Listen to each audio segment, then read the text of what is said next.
Good morning, everyone. Morning. Youth is a time to study wisdom. Old age is a time to practice it. Jean-Jacques Rousseau. I agree with this quote because the youth is a time for us to learn, grow up, and develop yourself as a person, while the old age is for us to demonstrate it and teach the younger generations, teach us. Each day at home, school, or even with our elder friends, we keep learning new things. So a huge part of our wisdom comes from the older ones, parents, grandparents, friends, and teachers. But another part of our wisdom comes from ourselves, from our curiosity, from our spirit of innovation, and from our experiences. How many times have you heard that the younger ones should learn with the older ones?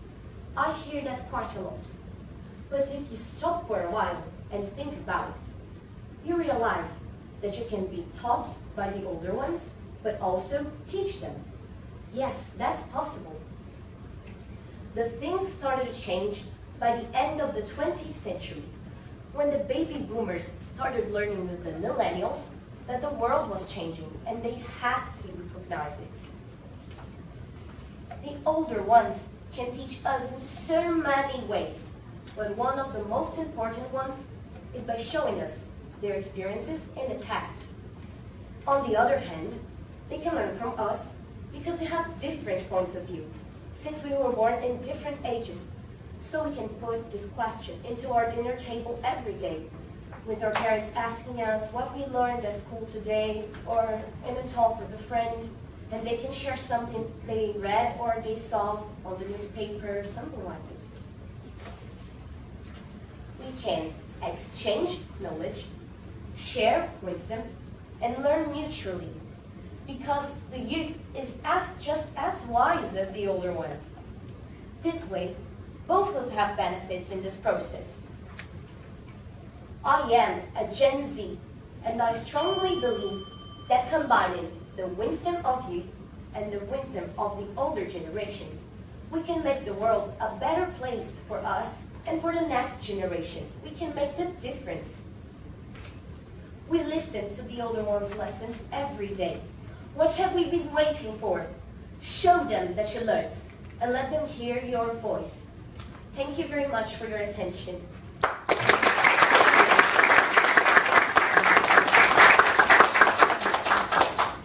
Uma pergunta da plateia para Amanda. Amanda, what would you in particular, teach the older generation? It's a very specific thing. My father, when he was in elementary school, things changed. Like science is the subject that changed currently. And I taught him that there were some new elements on the periodic table.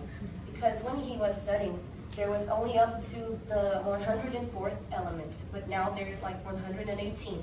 So I sat with him one day, and I was studying chemistry, and then I was like, Father, did you know that organesson is a metal and is the last element of the periodic table? And I was like, no, I had no idea this existed because I didn't study it. Right, thank you. Yes, you talked about learning, young people learning from old people and vice versa. And how do you think this is not working somehow today? Why and how and why? So there's a dilemma, because usually the older ones don't listen to the younger ones' ideas, because we don't have respect just because we are younger. Like, they are older, they already studied, they already graduated, they have like a master's degree in something, and we respect them, we put them on pedestals. And the younger ones, we just have to learn with them, but they don't learn with us. But also, the younger generation sometimes, because they are rebels, they don't respect the older ones' opinions. And they don't respect the past, they don't want to study history. They only want to change everything and become to make the world a more modern place. Like there's this thing, like the older ones don't want to listen to the younger ones, but also the younger ones don't want to listen to the older ones. So it's like a conflict, because the past is having conflict with the future. But we have to make the difference in the present, so we have to respect each other. Thank you. Então, Amanda.